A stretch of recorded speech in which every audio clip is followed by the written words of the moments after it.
Hello everyone of YouTube. Today I'm going to be talking about a movie that came out actually recently, if not just today. The Hunger Games. Now, this is a series that I really enjoyed. Now, when I say series that I've enjoyed, I only mean that I've read the first one and have the second one. Still haven't started reading it as of right now, but I will definitely start reading it starting tomorrow, or maybe after this video. I don't know. But I really enjoy the series. And some of the lucky ones, one of my friends actually got to see the movie this past weekend, over the weekend. So I'll be catching a lot of stuff from that tomorrow, and a lot of I told you so's are gonna happen because I really wanted to see it this weekend, but stuff happened. People came, house was flooded with guests, so what happens happens. But I really do enjoy this series. Now, for those of you who don't know, I'm not going to spoil it, so, I'm not really going to tell you all sorts of things about the book, therefore not revealing that much about the movie, so double spoilers completely avoided. But what I will say is that it's about it's sort of a coming of age, kind of coming of age, except it's really the thing that they have to overcome. The thing that the main characters must overcome has been in place. So it's not like everyone who goes through the Hunger Games has to overcome something. And well, not in the same way that the main characters of the first book do, but it's a tradition basically. It's a government issued tradition, which sounds strange, but still, government issued tradition that it's based in the future. Each of the 12 colonies left of the world have to go through this, this tradition of going through the Hunger Games. That's all I'm going to say. For people who haven't read the book at all, just read the book knowing that it's going to be a very good story, and it's not going to be, the female characters are sappy and they're, the love interest and blah blah blah. No, it's not going to be like that. And the male characters are not going to be like, oh, they're all brave and they're all protagonists and they're all macho and they can get through anything and still tough it out and no effects. No, it's not going to be like that. They're both brave. They're both of the main characters are very brave. They can tough it out through anything, but they do have moments. They let their guard down, but in this certain environment, they can't let their guard down too much, or else, well, basically they'll be eliminated. As much as I hate air quotes, eliminated is how I have to put it for non-spoiler moments. They have to basically let their guard down every now and then while pretending that they're not letting their guard down, or they have to go somewhere where the cameras aren't there. Basically, these are set in the future, so they can afford to have cameras basically everywhere. And by they, I mean the higher-ups, people who are, like right now, the 1%, I'll get rid of those later, the 1%, the really rich people, basically, the elite group, they cordon themselves off from the poor group. And when I say poor, now, usually when you imagine a poor person, you imagine like a hobo on the corner of a New York street, sifting through a trash can and freezing to death in the winter. When I say poor, I mean they're harvesting like coal, and they're farmers, and not just farmers. They're like the slums of England, like just. I mean, no one is well off. Like maybe the higher up within each really crappy economy within each colony, maybe they're kind of considered well off. Like the mayor of each area is sort of kind of well off. Mainly because they're in conjunction with the city. the rich people, that area. So like poor as dirt, like no money. They salvage. They can't go in the forest because they don't have the tools or the money or the materials to, most of them don't have adequate tools and adequate skills taught by anyone before them to hunt. So they're hunters. I guess some of them are hunters, some of them are gatherers, you could say. Gatherers are the ones who gather for the colony and gather for their, as well as their families. And the hunters are like Katniss, the the main female character. And I should say the main character, but there is also a male character who becomes a main character. But so from there they have to. From there they the higher ups, the elite group, the richer people, have the cameras and they have these Hunger Games set up. And it's basically a survival game. That's what it is. And this is not spoiling it. Trust me. I'm really underplaying it. I'm downplaying it a lot. But it's a survival of the fittest. Basically, you're thrown into an environment, like miscellaneous environment. They don't tell you anything in advance. They dress you up first, and just I haven't seen the movie yet, but I've seen some of the trailers. Be prepared, especially if you haven't seen the trailers at all. Be prepared, because the elite group, the city people, the richer people, have a tendency to that's their lifestyle. It's not a tendency. Their lifestyle is to dress extravagantly. And by extravagantly I mean like really overplaying it. Like they have makeup. They have they might have like a blue line across, and like a powder white face with like one blue line of paint across, and like glasses upside down. Like it's just weird, right? Like for no reason, just weird for no reason. So it's but visually appealing, I guess you could say. Like strange, but strange in more of a foreign, I'm not really used to this, but it's normal here kind of way. So just they sanction these Hunger Games, and they just toss them into whatever, and they dress them up the way that they would be dressed up in the city, in a very strange way.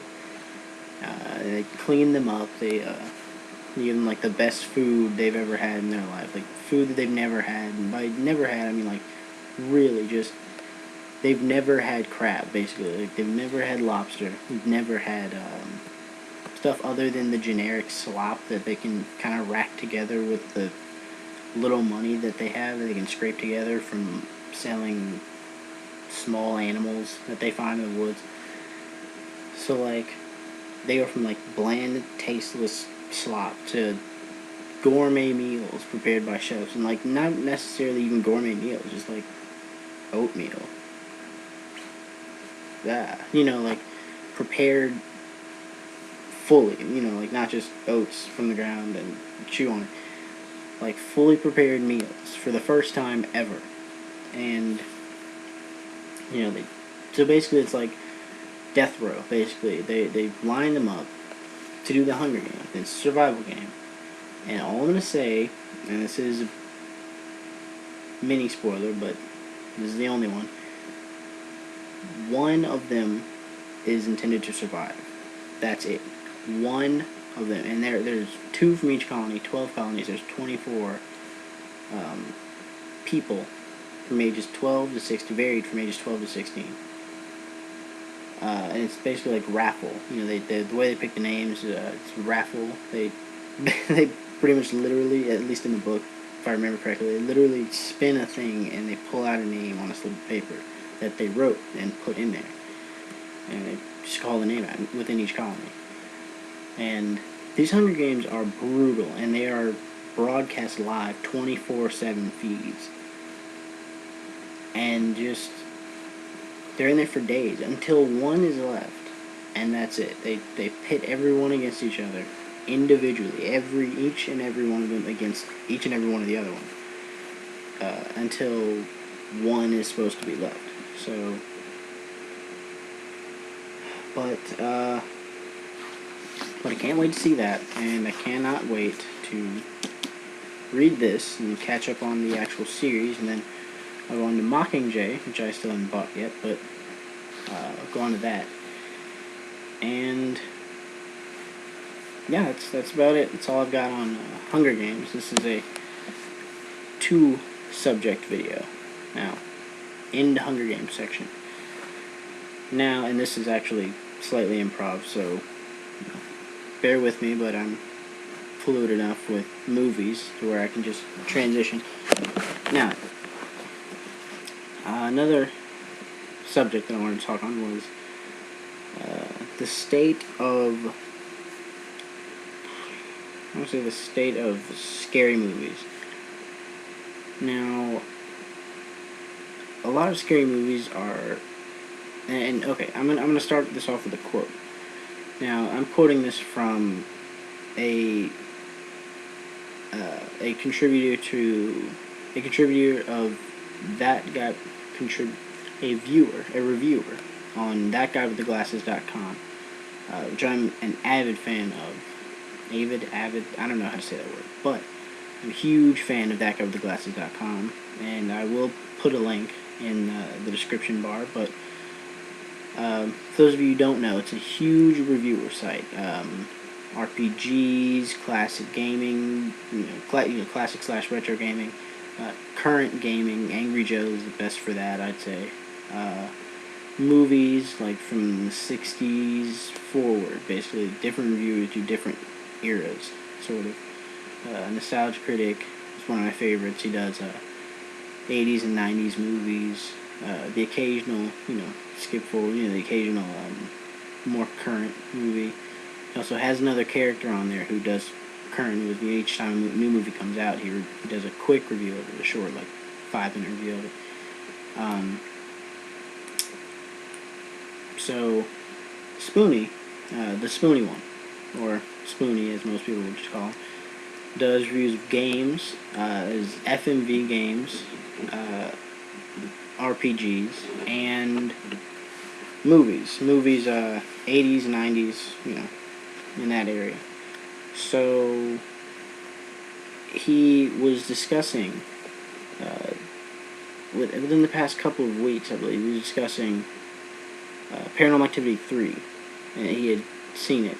It was either the past couple of weeks or the past couple of months, but I only watched it for the first time. I watched this video for the first time sometime in the past week. So,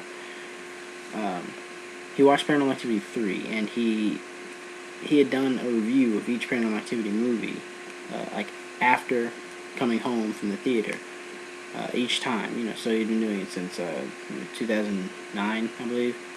So, the first movie he liked it.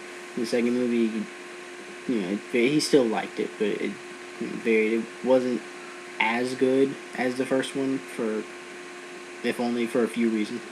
And the third one he really liked, and I'd say I agree with him on pretty much everything in each review of each Paranormal Activity movie. I agree with him on his perspective on that.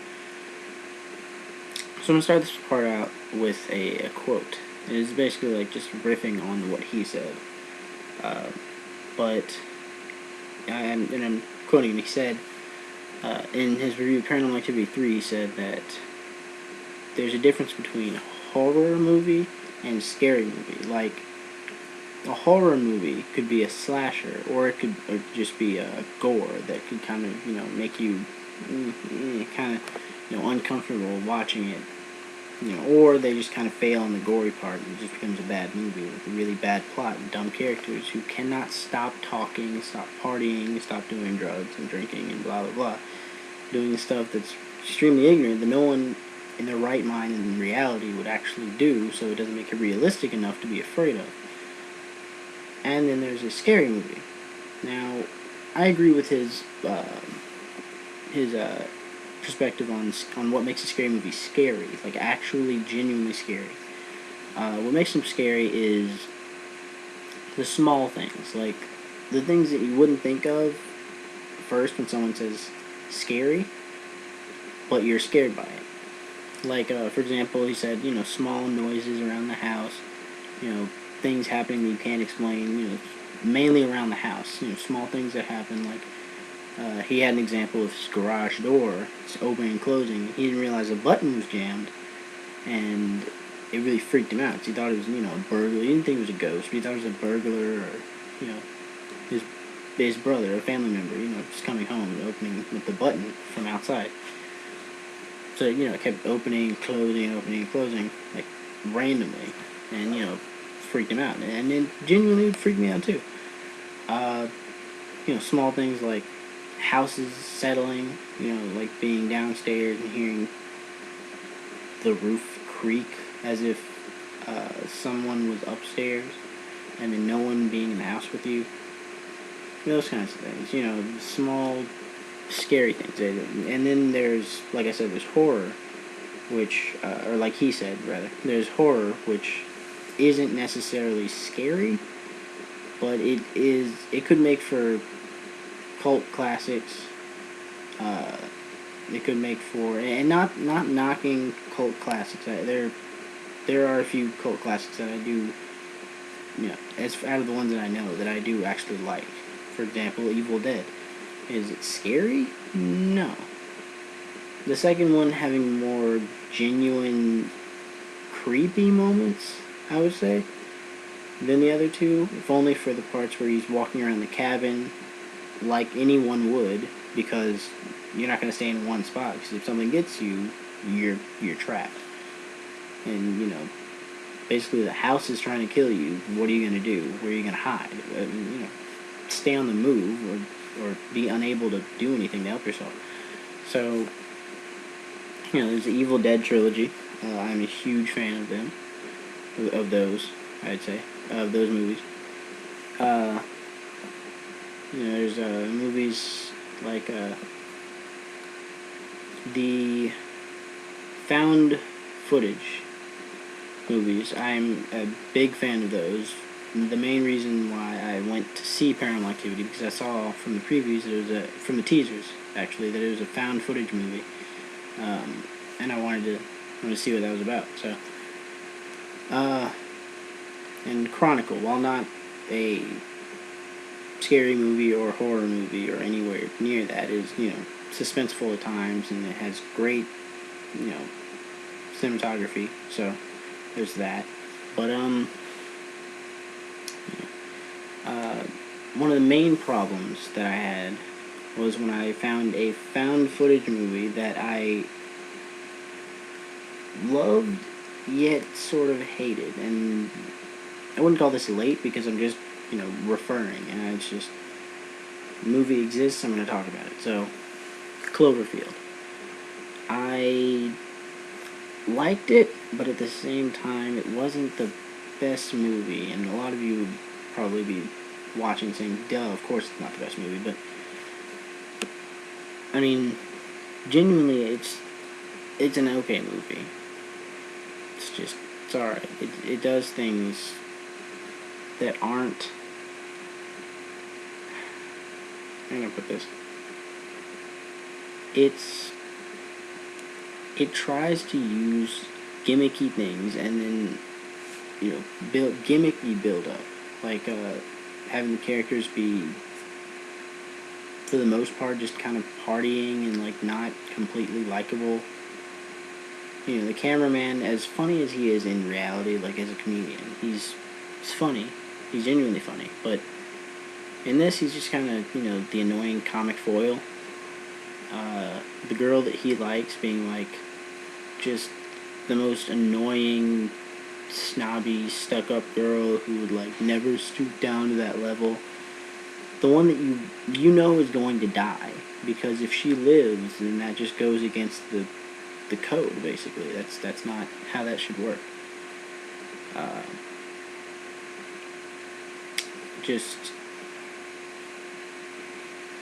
don't know. And then you can't have a scary movie if all the characters in your movie are not likable enough for you to root for them. You have characters that you know are mean and mean-spirited for like no real reason other than the fact that they're mean-spirited. And I mean, maybe something happened to them to cause that feeling, but for the most part, they're just mean-spirited, for the sake of meanness. And it's just you're rooting for the bad guy because you want them to die. Like that's true. That's the Jason movies. No one was likable in there. Freddy Krueger. Everyone made stupid decisions, and you knew how they were, or you knew that they were going to die. You just didn't know how. That's what you're interested in seeing. How is that person going to die? That's said, but how? So basically, what they need to do is do more things like Paranormal Activity. And I'd say Paranormal Activity 1 and 3 are the ones that you should model after. If you're gonna, especially with found footage, obviously, but just movie-wise in general. If you're talking about scary movies as opposed to horror movies. Now, slasher movies are classic. They're not scary. They just aren't. They're ones where you take one side or the other, and then usually toward the end you might switch sides. If only for the fact that the side you were on is losing. That's it's just how that works. So yeah, Paranormal Activity 1 and 3. The Cloverfield is very gimmicky throughout. Had the usual things, dislikable or unlikable characters died off one by one. Then the ones who were supposed to be the likable characters weren't as good as you thought they were. You find out through the movie, or they didn't really have much of a personality. They're together, oh well, and they end up dying anyway, which is kind of sort of open-ended, but it's more awkward and just open at the end. It's just awkward. So the cameraman who had like these big deaths, he faced off against the big monster, which by the way was just anticlimactic. I mean, it's a big fish-like thing. It was just a monster. It was a large thing. It was a large fish-like beast. It just didn't. I think it should have remained unseen. It was better heard but not seen in this case, as opposed to seen but not heard. So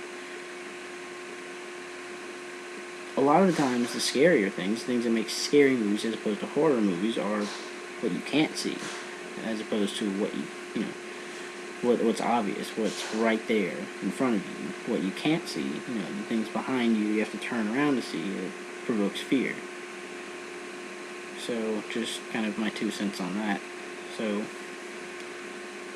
that concludes part 2, and I'll try to do this once every week or so. So usually it'll come in 2 parts, or I'll just start splitting up the videos. But on that note, I will see you guys next week.